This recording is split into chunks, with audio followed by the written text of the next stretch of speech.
Doctor, ಸಾಮಾನ್ಯವಾಗಿ ಮಗು ಹುಟ್ಟಿದ ತಕ್ಷಣ ಮಕ್ಕಳು ಅಳಬೇಕು ಅಂತ ಹೇಳ್ತಾರೆ. ಸೊ ಇದರ ಹಿಂದೆ ಏನಾದರೂ ರೀಸನ್ ಇದೆಯಾ?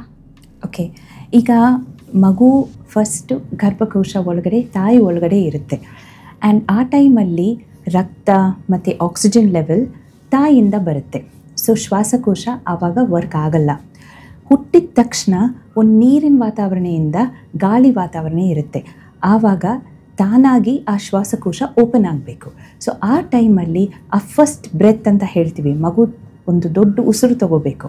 ಆ ಉಸಿರು ಮೂಲಕ ಅದು ಹತ್ತಿದ್ರೆ ನಮ್ಮೆಲ್ಲರಿಗೂ ಖುಷಿ, ಯಾಕೆಂದರೆ ಆವಾಗ ಆಕ್ಸಿಜನ್ ಹೋಗುತ್ತೆ ಆ್ಯಂಡ್ ಬ್ಲಡ್ ಸರ್ಕ್ಯುಲೇಷನ್ ಸರಿ ಇರುತ್ತೆ and baby is out of danger. So that is the importance. ಆ ನೀರಿನ ವಾತಾವರಣದಿಂದ ಗಾಳಿ ವಾತಾವರಣ ಬಂದಾಗ ತಾನಾಗಿ ಆ ಶ್ವಾಸಕೋಶ ಓಪನ್ ಆಗಬೇಕು. ಅಂದರೆ ಮಕ್ಕಳು ಹತ್ತಿಲ್ಲ ಅಂತ ಹೇಳಿದ್ರೆ ಕೆಲವರು ಏನೋ ಆರೋಗ್ಯ ಸಮಸ್ಯೆ ಇದೆ ಅಂತ ಅನ್ಕೋತಾರೆ, ಹತ್ತಿರ ಆರೋಗ್ಯವಾಗಿದ್ದಾರೆ ಅನ್ನೋದು ಒಂದು ಸಾಮಾನ್ಯವಾಗಿರುವಂಥ ನಂಬಿಕೆ. Absolutely right. ಯಾಕಂದರೆ ಹುಟ್ಟಿದ ತಕ್ಷಣ ವಿದಿನ್ ಫ್ಯೂ ಸೆಕೆಂಡ್ಸ್ ಮಗು ಅಳಬೇಕು. ಹತ್ತಿಲ್ಲ ಅಂದರೆ ಅದು ಡಿಲೇಡ್ ಕ್ರೈ ಅಂತ ಹೇಳ್ತೀವಿ. ಆವಾಗ ಆಕ್ಸಿಜನ್ ಬ್ಲಡ್ ಮೂಲಕ ಮೆದುಳಿಗೆ ಬೇರೆ ಕಡೆ ಹೋಗಲ್ಲ.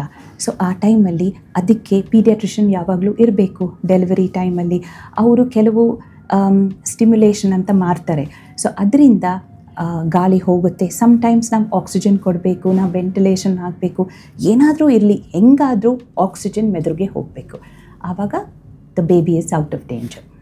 Okay, thank you so much doctor.